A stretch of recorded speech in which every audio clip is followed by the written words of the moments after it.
Hi, I'm Kristin Davis, and I want to know, are you a Charlotte?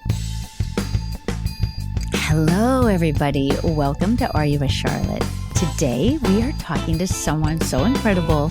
It is Chris Albrecht, who was the head of HBO Original Programming and the CEO of HBO in general.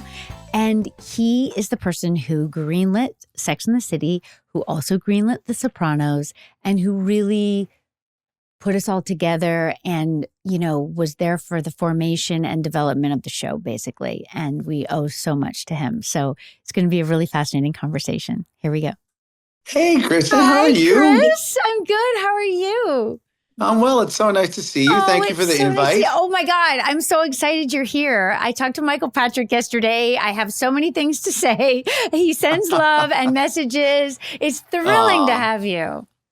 Great. And congratulations on the new show. I mean, it's sort of a new show now in the third season or whatever. But yeah, it's so great. It's so interesting, isn't it? And I we are going to jump right in because I really, really just have to honor your place in really creating us.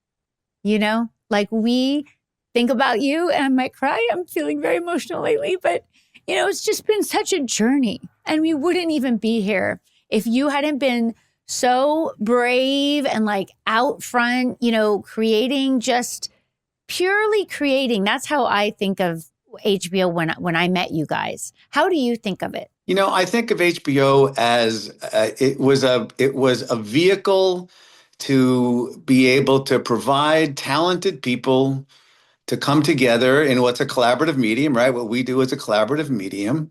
Talk about things that had a point of view, were relatable to the human experience. And luckily, because of our business model, we were able to provide them with the resources to realize their vision. And kind of luckily, especially in the beginning, when we first started with Sex and the City, nobody was paying attention to us. So we had a chance to do things that real grown-ups might not have let us do. Totally. And we didn't have advertisers, which we obviously understand, but not everyone listening will realize how different the landscape was at the time. Absolutely. I mean, television was supported by companies, marketing their products, and they wanted to have marketing that would bring in the biggest audiences, and that meant not offending people. So, programs were a lot more mild-tempered, even if they were, court thrillers or cop dramas. And also couldn't take a stronger point of view about what people really went through because you might offend somebody. Right. Was really the bottom line. And not only didn't we kind of worry about that, but we wore it not as a badge of honor that we were trying to offend people, but we wanted to really get people to look at us and say, I can relate to that. I mean, I think Sex and the City is the perfect example of a show that so many people related to, even if they didn't live in New York City, even if they weren't, upwardly mobile professional women in their early 30s. And I would say, I'm not sure if the show was set in Cleveland, you would watch it. But if you were in Cleveland, you definitely got it. Right. So I remember, you were at HBO from, I believe, in the 80s, right? 85. Amazing. So when I thought of HBO was this thing that was really expensive and you hoped you could afford it. And it had a lot of sports and then movies. And then in a way, you just started slowly growing the original programming. Is that accurate? Yeah. We had a real opportunity when there was a change in the top leadership, when Jeff Bewkes came in to be the CEO, right, and I got moved up to the head of programming. And technology was our friend, the K-band satellite, DirecTV, Dish. They were coming in, they were bringing in new revenue, and we were doing really well. And, I had been trying to get HBO to do its own programming for a while. I mean, really, dip both feet in. And Jeff said, okay, let's give it a try. And we opened the doors. And one of the first people to come in who really knew what they were doing was Darren Star, right, who obviously had 2 successful television shows under his belt, which was great for us because we hadn't done any successful television. And, Darren's a terrific producer, and he brought Candace's book to us with which was an assembly of the columns, right, the Sex and the City columns. Mm-hmm. And I read it. Carolyn Strauss read it, and I thought, I haven't seen these people on TV. Yeah. And then Darren did what a great producer does is he puts a great team together. Of course, he brought in Michael Patrick, and then Right. the casting process was amazing. What is that how you remember it? Amazing. I remember it lasted really a long time. And Yeah, then yeah, yeah. everyone in New York and LA read for it. Well, it was amazing in the sense that I think we really canvassed people. Yeah. And I don't know, I mean, you know this story, but Darren Star had Sarah Jessica somewhere in the back of his mind. We didn't know if she would do it or not. Right. And then everybody else was, kind of a work in progress. I mean, it was a combination of finding the actress who really could help not embody the character because they weren't even fully developed in the first Right. script, but somebody who could bring their own personality and acting experience and kind of take on what the outlines of the role were and then turn them into flesh and bone human beings for everybody in the audience. I mean, I think it was one of the shows where probably more people believed that you guys were really those people than almost any other show that I was involved with or can remember. I mean, maybe Soprano. A lot of people believed that those guys were in the mafia, but Sex and the City certainly touched a bone that I don't think had been touched before by television. And did you envision that would be true? Or was it still just kind of a crazy thing that happened? I always, not always, but when people ask me, what are the ingredients? It's like, okay, here's the ingredients for a successful television show, in my opinion. Uh-huh. You need an artist who, with a strong point of view about something that is relatable to the human experience, hopefully a writer, producer, right? Because those are the television series business. Those are the people who really are the generators of the team. They're the center of the team. And then, you need to hire really talented people around them. And like I said before, give them the resources, which includes the talent to help that come to fruition. And then you do it. And even though you have all those pieces, it doesn't mean that it's going to end up being what these things become, because I think the ingredient that only happens sometimes, and I can't even explain why it happens, and I'll use this word because I mean it, is magic. Yeah. There's just a little bit of magic that ends up coming from these creative people doing this together. It's one of the things that makes our business unique and is long lasting and is globally, pervasive as in a good way as it's become, or hopefully in a good way. Yeah, definitely in a good way. So I can't not talk about The Sopranos, which, because for me to think back on what it was like in the early days, right? We filmed our whole first season without it being on the air. And you guys were just incredibly supportive, not nitpicking notes, just kind of supporting the vision that Darren had at that point. And I think he brought Michael in, in the first season. And what Michael said to tell you, especially, which I need to remember to do, is that he thinks that you were the best executive to work for because you understood jokes. And it's a rare thing if you think about it. Well, you know what I did? I mean, I was an unsuccessful stand-up comedian who then ended up managing and being part owner of the Improv in New York. So, and all those comedians, many of them were my peers, the guys that became famous then, became famous later, either as performers or writers and big TV stars. So I lived a life with people around trying to be funny. And I think one of the things growing up in New York and learning the comedy in New York was that we learned a comedy that was more first person, more about the personal experience, and certainly in my mind, the things, the television shows that really resonate most with people are the ones that come across almost as first person. That's what I said. The audience identifies with that, and one of the ways to make something palatable is to make it kind of funny, because life is funny and irony is comedy. Yeah. And if there's one thing that we know over and over again is life's ironic and it's unpredictable. And the women in Sex and the City experience that unpredictability, no matter what their plans were. Right. Definitely. They were not necessarily foiled at every turn, but it was a journey that the audience was looking forward to taking, with them. I remember getting the first cuts of every episode, and I would take it. It was back when we had, cassettes, and I would take it Yes. home in my shoulder bag. And Sex and the City was one of the one or two shows that I had to watch the first cut no matter what. I mean, obviously it was my Oh, job, but I yeah. couldn't wait to watch the first cut. Us too. I remember waiting for that VHS and, running home to put it in. So funny to think about now. But so like, here you are, you come from this stand-up background, which is so unusual, in your job, I think. I mean, I don't know any other, I mean, it's very rare. I don't either. Yeah, very rare. And you're kind of at the forefront of like creating this original programming for HBO. You've got us. You filmed The Sopranos pilot right after ours, because I remember our crew, you tried to make a double deal with crew members. Like, will you now go to New Jersey and do this mobster thing? We were like, what? You're going to do what? But obviously, I mean, literally lightning in a bottle. I mean, what do you remember about that? What were you thinking? What was going through your head? You know what? I think the lucky thing for us is we weren't doing a lot of thinking. We were doing a lot of reacting, experiencing. It's not like we had a floodgate of people coming to pitch us stuff. Right. And so when we had something, and like The Sopranos, which came from David Chase, who knew how to do television, just like Darren Star, who knew how to do television. Yeah. Then the job was, well, these guys actually know more than we do about making this.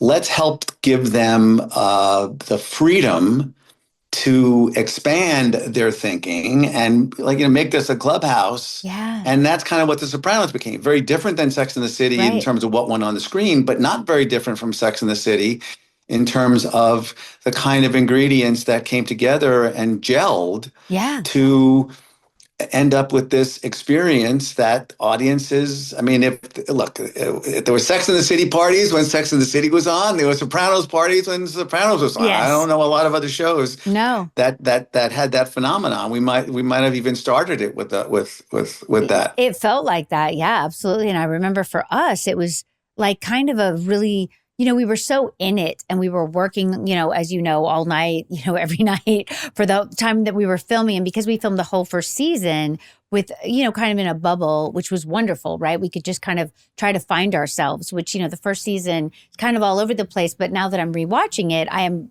really impressed with it. Like it's so much more, it has all the elements were right there. They weren't like woven together in the more practiced way that we became, but they're all there, And what's also so interesting is the evolution of the show. I mean, if you watch the pilot, it's talking to camera, it's chyrons, it's a little, and the show morphed. And then the other thing I think that was certainly fun was, although the cast and the production team were experienced professionals.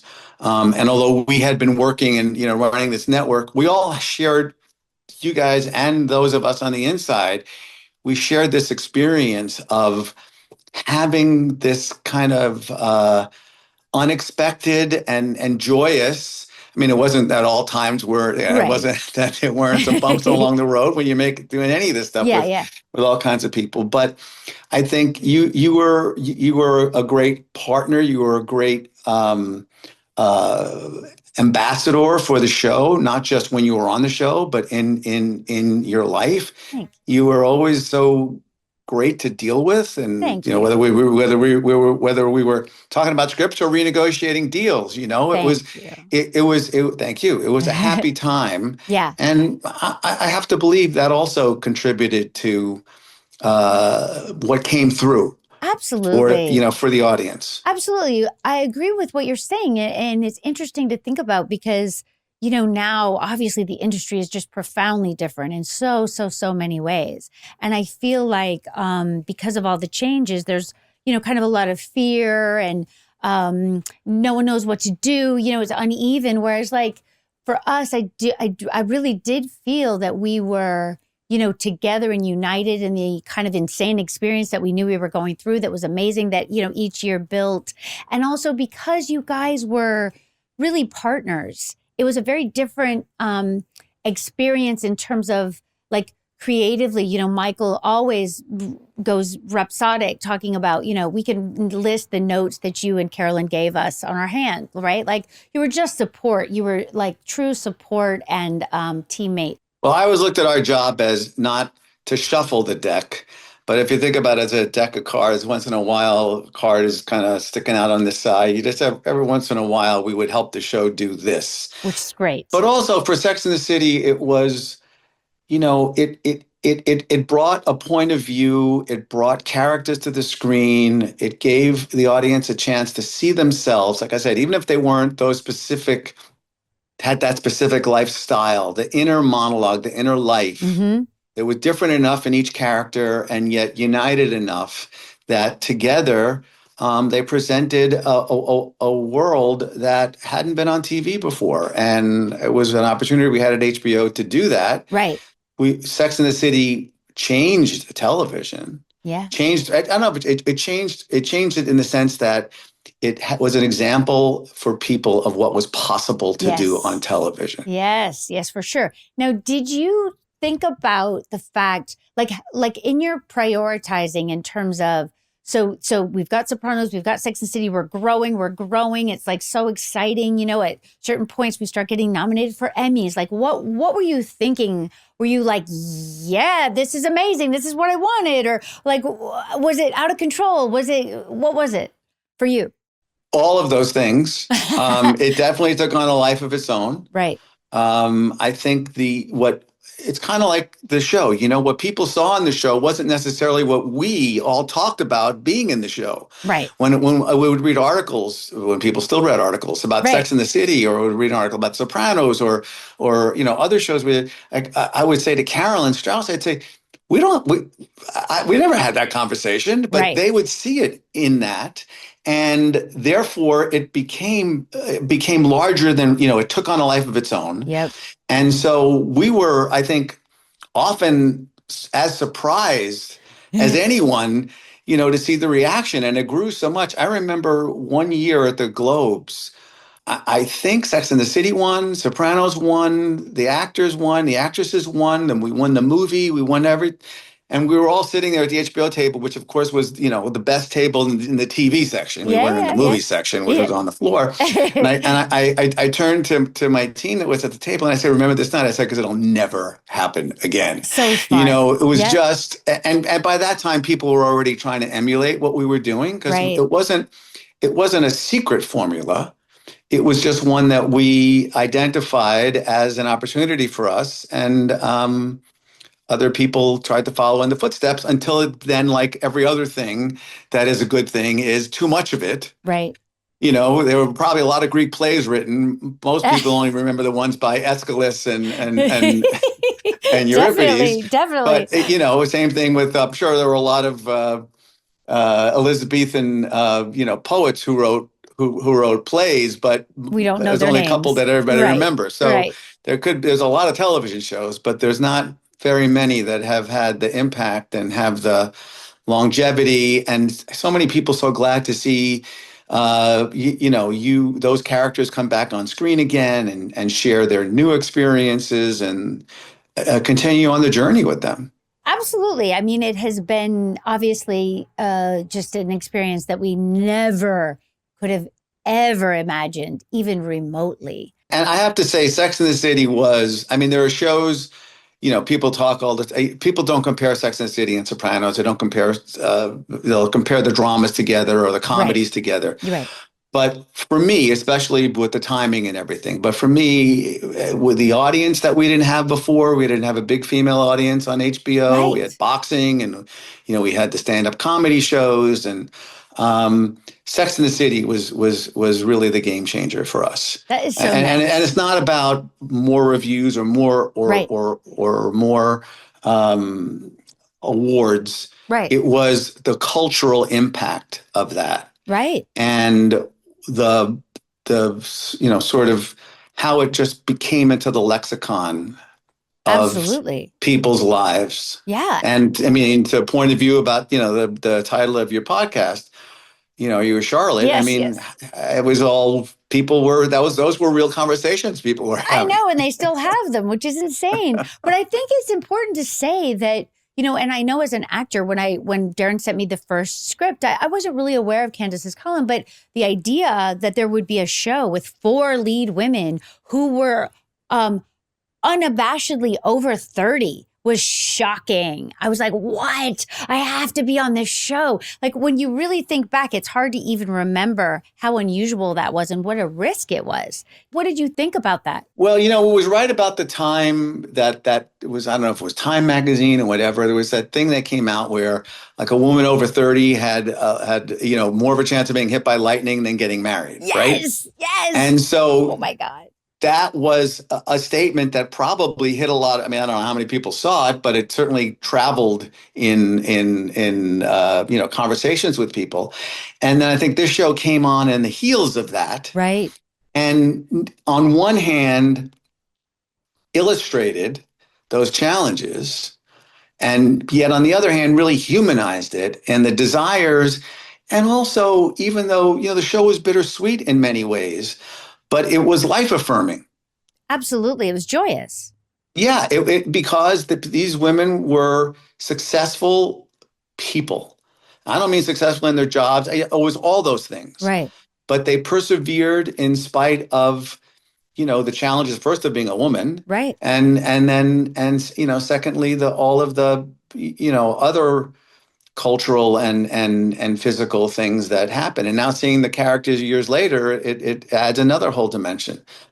But it was definitely, it was a risk for us to take back then, but a risk, if you had those odds in Vegas, you probably wouldn't play. But if you got that result in Vegas, you'd go home a happy person. The other thing I think about is when I remember my audition, my test or whatever you would call it.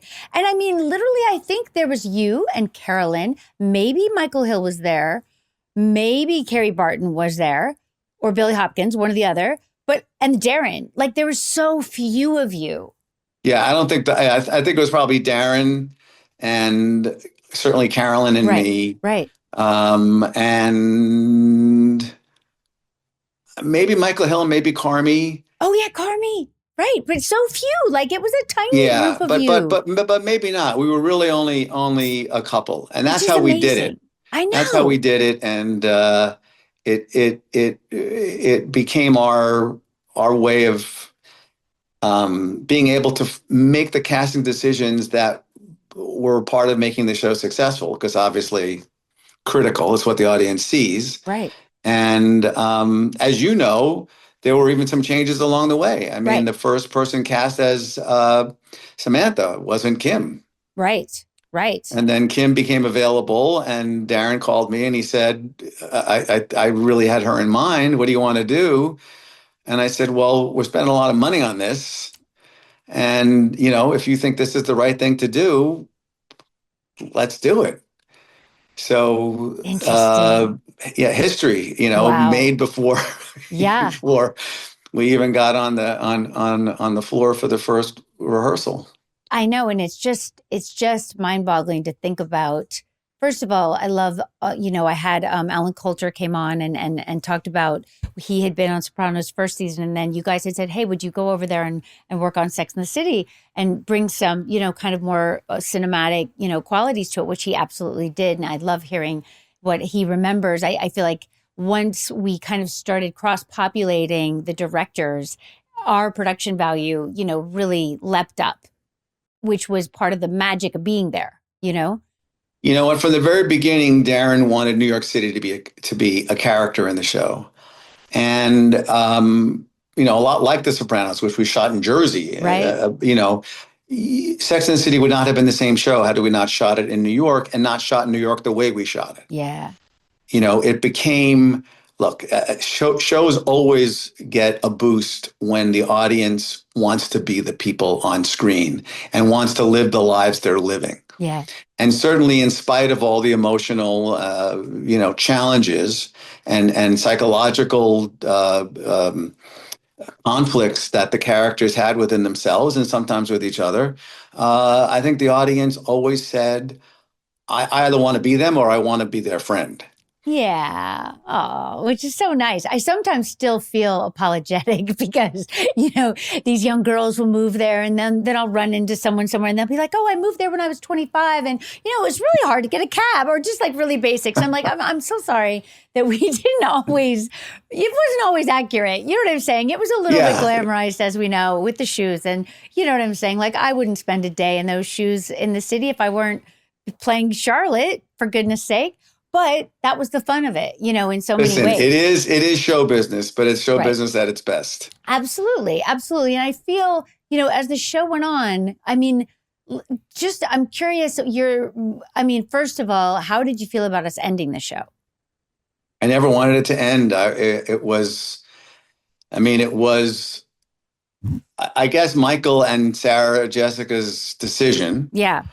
And obviously, if Michael didn't feel there was more in it, we were not the type of place to change horses. Right. And continue with the framework without the heart. No, that would have been crazy.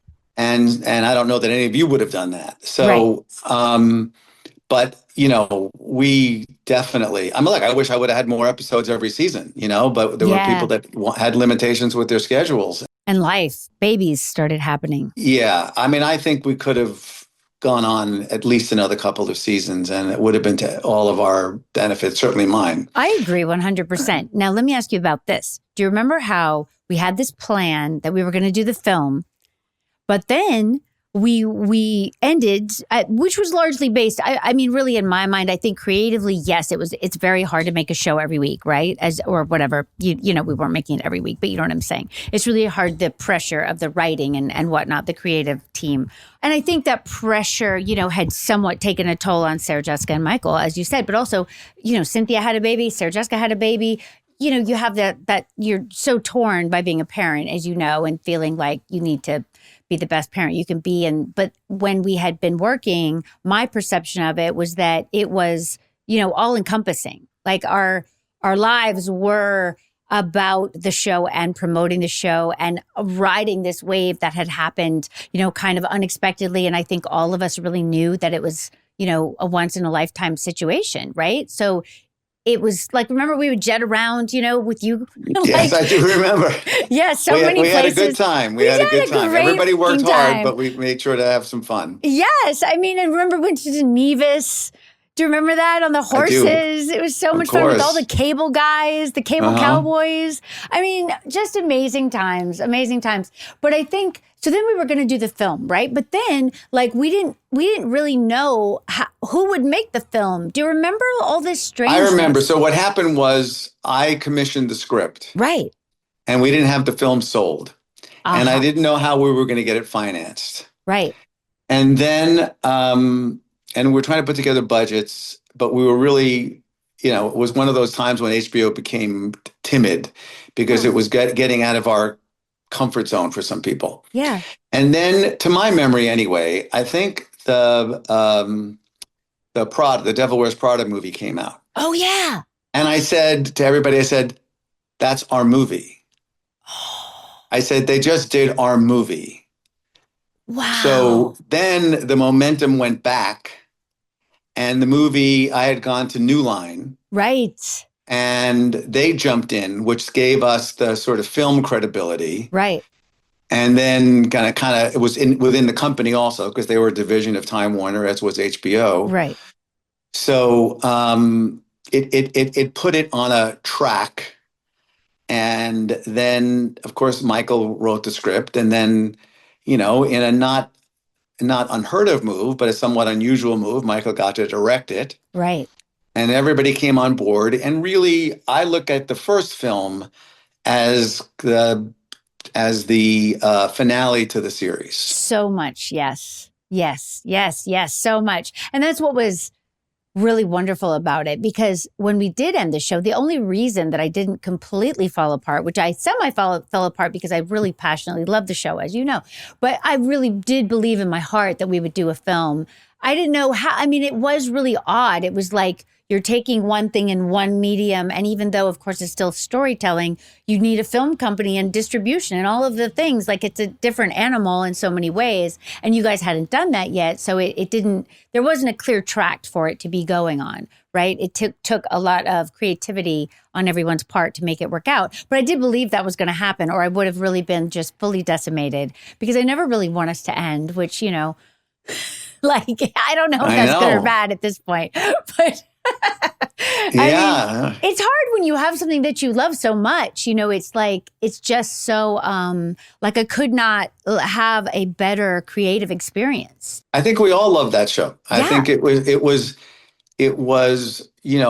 considering how successful it was, it had a really unusually small amount of problems.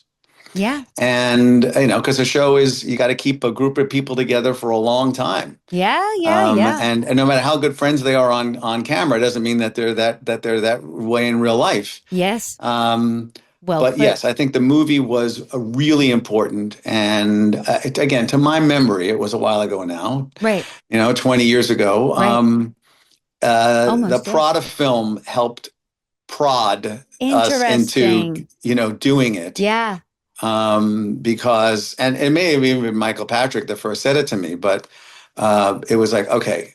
And even as much as I enjoyed that film, I thought our film was a bigger experience because it was the end of a journey Yeah. that had taken years. And for the first time, really, the show gave the audience what it had been craving. So true. Yeah, that's so true. I hadn't thought about that, but it had a more complete, because in a 2-hour storytelling, you're able to complete things in a way and go deeper, as opposed to, like, one of the things when I'm rewatching the show that I'm really amazed by is how much we could do in a relatively short time in the show. Like, Yes. They're not that long, and so Right. much happens, and it's like funny and then deep and then silent for a second and then funny, and like it's very. I'm super impressed by us. Yeah, well, a series has the advantage, especially serialized, of being able to tell a story over a much longer period of time, getting to know the characters in a different way. And a film has but that's a big challenge. Right. A film has an advantage in that it gets to tell the beginning, middle, and end of a story all in one sitting, and so it's a different structure, Right. And can be a more satisfying experience in a way because you get to sit down at the meal, eat it, and have dessert and pay the check and leave. Totally. I do also think that as time goes by, like when you first start, especially the pilot is physically so dark that you're like, where are we? I mean, it's very cool. Like, it's interesting, but as time went on, like, we're beautifully lit, and the production values are just keep rising and rising and rising. And then the film, it's like, whoa, somebody let us really play. And we kind of have had trouble coming back from that, I will say. Like, we had these thoughts that when we came back to doing Just Like That we were going to try to be like our early selves, when we would like film on one corner and then like wheel the lights down the block, and like have a handheld scene on the other corner. Well, we can't go back to that. It's impossible. You know Right. what I mean? And the audience expects something different. I mean, look, even in the pilot, as central as the women were, there were lots of other things going on. And as the show evolved, quickly it became those four women, Right. as the center of the heart of the show. Absolutely. All right. Is there anything that you want to talk about that we didn't? Just thank you. Oh my God. No. For Chris, all that you did Chris, for all of us. Thank you. You really are like our, special godfather who, not only greenlit and put us together, like so thoughtfully put the pieces together of what is still, in existence. And we couldn't love each other more. We couldn't be more thankful for what you guys created. Thank you. We took that journey together and We it did. changed all of our lives. I know it. And you basically gave us, especially myself, all of us are a little different, as you know, but for myself, you really gave me my career, and I can't thank you enough. Kristin, I got to say, you were pretty easy. Thank you. I appreciate that. I really do. I really do. I love our team, and I'm happy to be in a collaborative, situation. I that's part of the joy of it for me. You were that. You were definitely that. Thank you, babe. Thank you. And Along thank with you for other being things. on. It's so special to get to hear from you. I feel so lucky. Maybe Thank I get you. to see you in person one of I these would days. love to. We're here. Let's have dinner with Dave. Yeah, It would great. be We love great. I'm so Dave. glad that he connected us. And Michael sends his love, and he's so happy that you're talking to me. Please send mine. I will. I love to have the tapestry of all of us who are there in the beginning. I want it to be here for people to find and discover and hear from the different points of view of like what it was like to be together back then. Well, I'm glad you're doing this, and thanks for including me. Thank you, Chris.